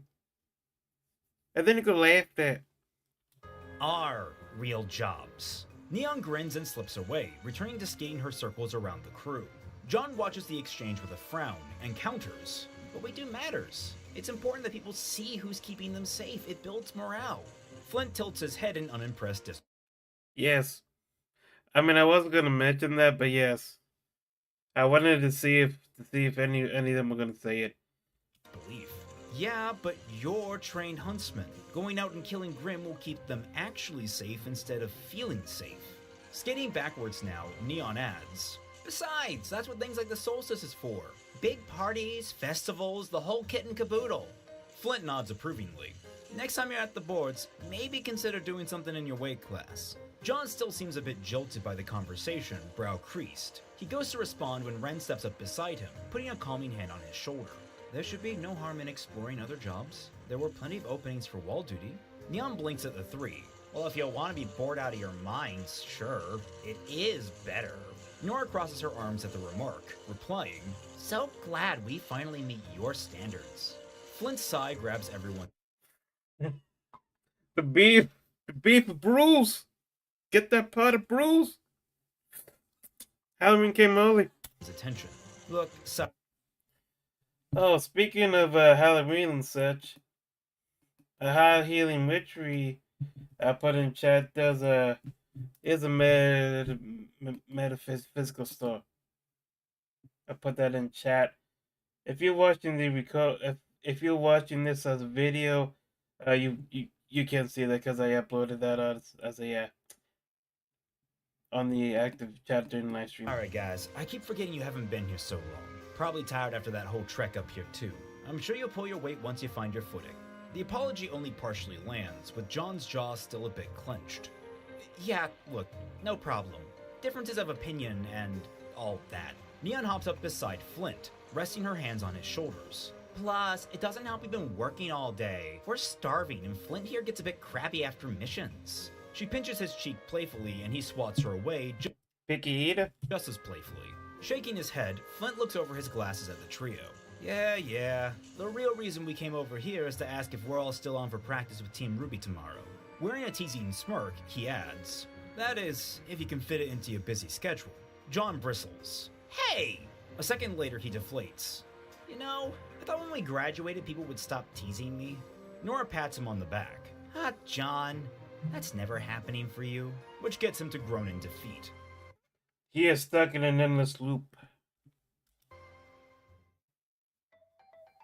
This content and the rest of the content on Celtic Phoenix is brought to you by the wonderful people supporting the I will channel not through do it. Patreon. I will For not just $1 change. or more, you can gain Get access the to ad the break. Tundra Discord server. I shall where you not. can interact with me and a whole host of my fellow internet colleagues, such as the other members of Team Frostbite and the Team Jacked podcast. Become a part of our regular bad fanfiction nights that happen every Friday night at 10 p.m. Eastern Standard Time by joining our chat and adding your commentary to the reading.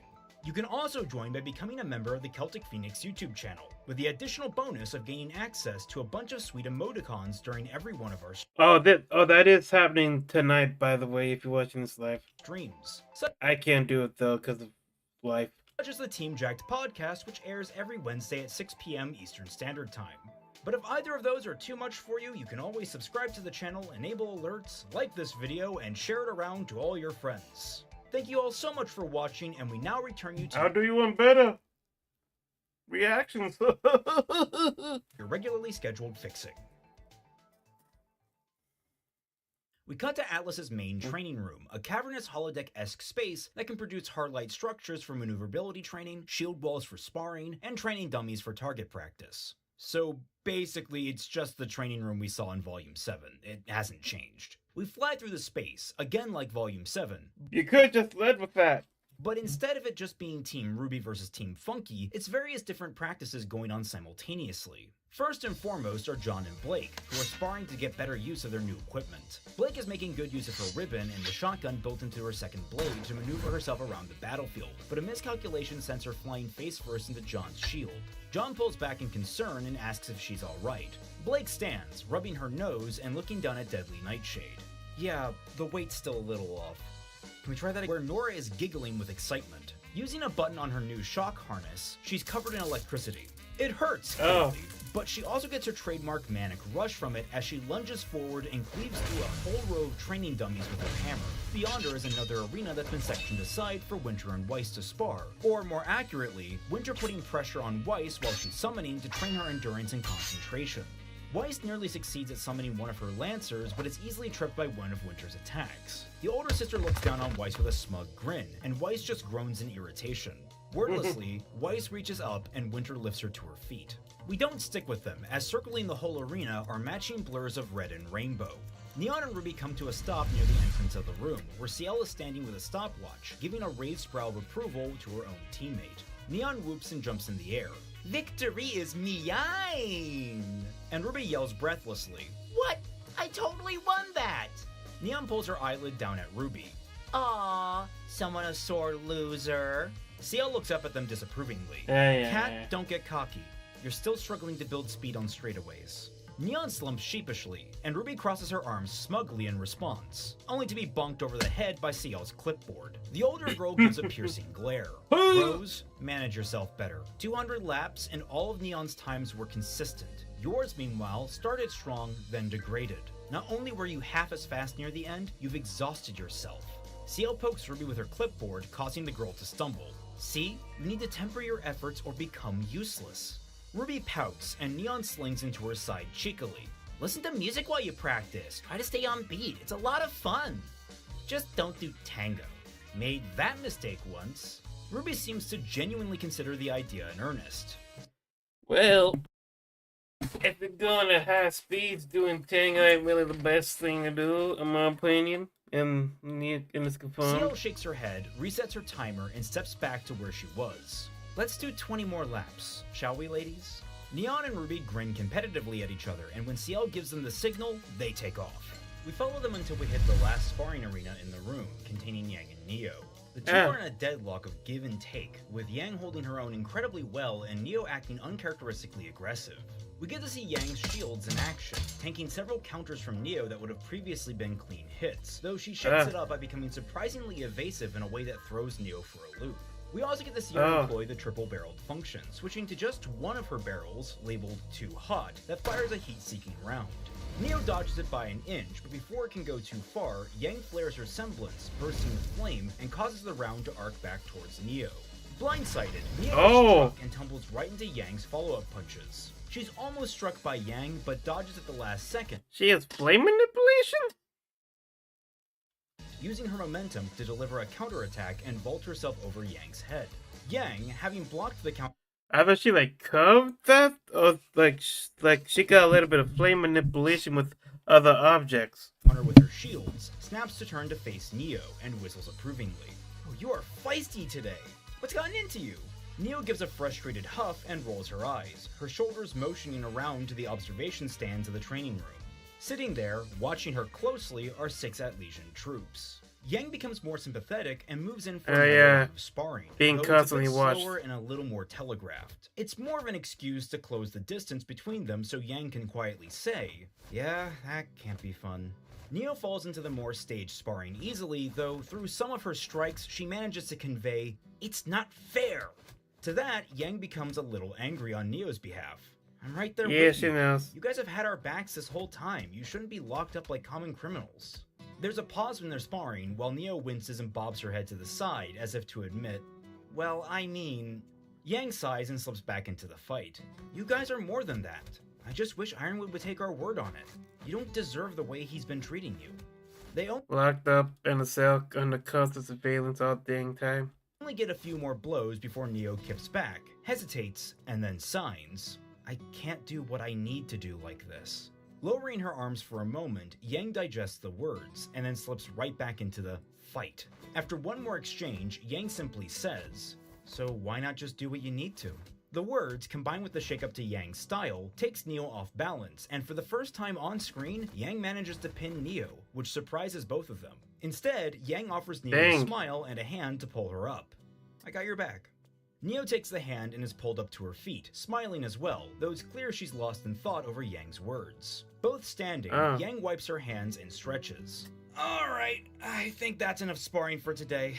I'm ready to call it quits." As a part of the stretch, she lazily detaches her robotic arm and rolls the joint on her shoulder with relief. Around the room, it's clear everyone else is beginning to pack up as well, migrating towards the stack of gym bags and benches along one wall. John and Blake pass by, and as they do, Yang asks, "Hey, Blake, mind getting my bag for me today? My socket's been a pain." Blake perks up and replies, "Oh, yeah, sure," without question. Yang smiles as Blake goes to get the bags when John stops beside Yang, scanning the room as holographic geometry sinks into the floor. "Hey, has anyone seen Nora?" Yang's brows raise and she replies, "She left a few minutes ago. Said something about a meeting with Ren? Why?" John's face falls and he approaches his own bag silently. "Oh, we haven't seen Ren." "Oh, guess I won't be finishing that book then." RWBY frowns at him from her own bench, wiping away her sweat. Looking at her scroll, her frown deepens. On it we can see a message from Penny that says, "Apologies, I will not be able to hang out today, friend. Perhaps another time." John notices her expression and offers her a sympathetic smile. "She cancel again?" RWBY shakes her head and sighs. "Yeah. She's always so busy. We haven't had a chance to really talk." John zips up his bag. "Well, I mean, defender of Mantle." RWBY groans. "True, "I know, true. But still..." John chuckles. "Well, you know, you and I haven't had time to hang out. My schedule's clear tonight. You got anything else you need to do, or should we go grab something to eat?" RWBY watches as Weiss and Winter leave together, as do Blake and Yang, and the remainder of Team 32, helping escort Neo back to the apartment. RWBY's face falls pensive before zipping up her bag and saying, "Yeah, actually, there's a few things I wanted to talk to you about." In the middle of cutting over to a cafe in Atlas, we hear John exclaim, "So you have laser eyes?" RWBY leans across the table and waves her arms in front of his face. "How did you not know that?" "Shh, it's a secret, I think." She pulls back and John leans forward. "Why didn't you tell me?" RWBY hunches into herself defensively. Wait. What's going on? He didn't know this entire time? I thought he did. Okay, then. Alright. I'm telling you now, aren't I? John stares at the table, digesting what's just been revealed. "Why aren't you using it all the time?" RWBY looks at him flatly. Did you forget the whole amnesia beam thing? John lights up. Oh yeah, you did mention that. Yeah. Yes, I forgot. RWBY kicks him under the table and the two break into giggles. They sober up and RWBY qualifies. But really, I don't know how? Like, I think I got the basics, but practicing it scares me. John leans back in his chair and puts a finger to his chin, thinking it over. I mean, if you're worried about losing your memories, why not write a journal or something? RWBY crosses her arms indignantly. John, I'm not a little girl. As she says this, a waitress attends to their table, putting down a simple soft drink for John and an incredibly gaudy, colorful, cavity-inducing drink for RWBY, saying, 1 grape soda and 1 double choco-whipped strawberry mountain, with extra sprinkles. The waitress walks away He is a child. Nice. without further comment, and RWBY keeps her indignant pose for only a second before deflating completely. Why does this always happen? John barks out laughing and slaps the table, causing a precariously placed cherry to roll off and the other Atlesian customers to silently judge them. His laughter dies down and he continues on his point. Well, you said Maria described it like a book, right? Why not keep your own? A bunch of my sisters kept journals. There's a lot of pointless stuff in there, but it might be nice. Mine too. And I think my sister is still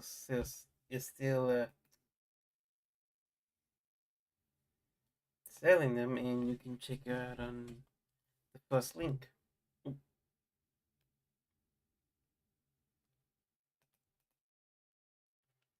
I'm in the When you're company. older and you want to recall something. Never really thought about it like that, honestly.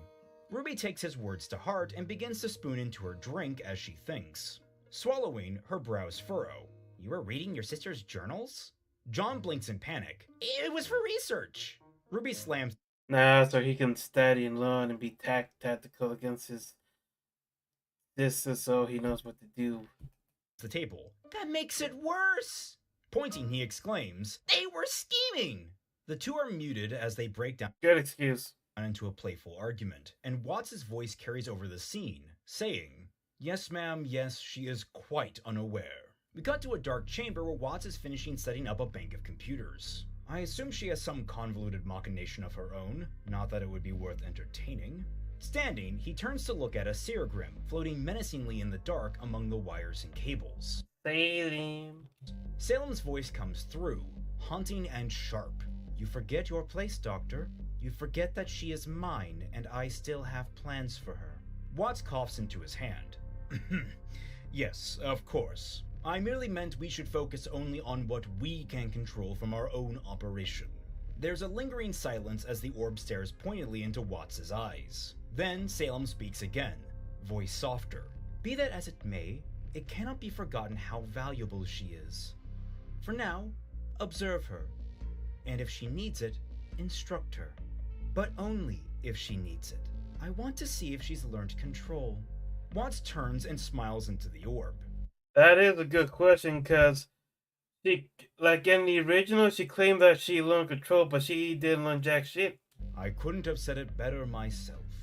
Consider it done. The seer slips backwards into the shadows, vanishing behind the ramshackle servers. Once out of sight, Watts' smile slips into a deep, frustrated frown. Switching the servers on, he grouses under his breath. Valuable. Concrete shoes in the middle of the ocean would be worth more. He walks through the room, pauses at a desk, and boots on a computer connected to several scrolls, all attached via neatly organized cables. Watts spends a moment reading the information on screen before stepping away and out of the room, into a dingy corridor. With a quick pan of the camera and a sneaky cut, we speed up his walk between rooms. The room he enters contains a crude visage of Salem, assembled out of a mishmash of pieces of junk, such as mannequin parts, stolen clothing, metal cable, chain link, and so on. Tyrion is deep in focus, tongue extended in concentration as he applies the finishing touches on this, monument to his lady. Watts folds his Totem. arms. Truly a work of art. I'm sure Salem will be so endeared by such a ghastly display. Tyrion scowls, but pulls back, having finished his work. He flings his hands up in exaltation of the display. Your mockery is empty. We are robbed of her visage here among the savages. If we are to worship her properly, she must have presence, even if that means basking in the light of a pale imitation of her holiness. It is very little, but in that, I know she will be pleased. You could have asked her yourself. Watts rolls his eyes. I'm surprised you didn't want to speak with her. Tyrion only shoots Watts a momentary glare before returning to his awe-filled stare at the statue. As much as I am vexed to be your companion, it is my mistress's will, and I shall see her tapestry woven even if my thumb be pricked along the way. He clenches his fist with a manic grin, though there's some underlying level of spite within it. Watts sighs at the theatrics, but continues on his point. Speaking of her tapestry, we're ready for the next phase of the plan. However, we've also been tasked with keeping an eye on an old friend of yours. Tyrion pivots, eyes narrowing. Cinder, is it? Watts gives a bitter smirk. Tyrion uncoils, shoulders sagging. Our mistress, she is testing us. With an amused humph, Watts appraises the statue. Then I suggest we not fail. He says with a dry huff. Our mistress, she is testing us. With an amused humph, Watts appraises the statue. Then I suggest we not Those look like titties. fail. He says with a dry huff. We zoom in on Salem's face, cut to black, and end the episode. Well, bro, cut up now.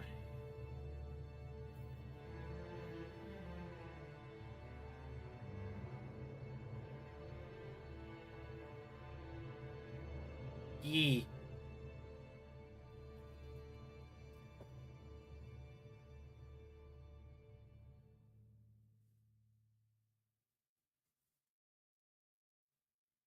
Hello, everybody. My name is Markiplier, and welcome to Feed. Oops, sorry, Markiplier. Oh, wait. Is this a new one? I don't know if that's a new episode. Alright, so,